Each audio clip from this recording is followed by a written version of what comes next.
దానికంటే ముందుగా మన ముఖ్య అతిథి ముఖేష్ సామల గారు, రాజకీయ విశ్లేషకులు, అదే విధంగా హైకోర్టు అడ్వకేట్ గారు. ఒకసారి రా నాన్న. వెల్కమ్ అన్న.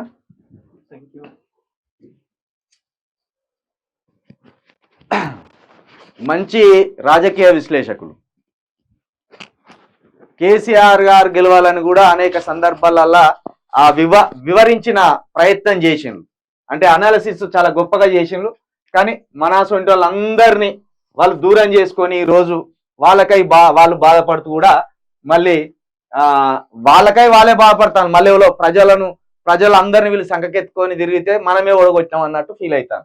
ఇది పక్కన పెడితే ముందుగా న్యూస్ తప్పకుండా సబ్స్క్రైబ్ చేసుకోండి, లైక్ చేయండి, షేర్ చేయండి. ఈ 223 మంది కనుక ఇక 500 మంది దాకా వస్తారు.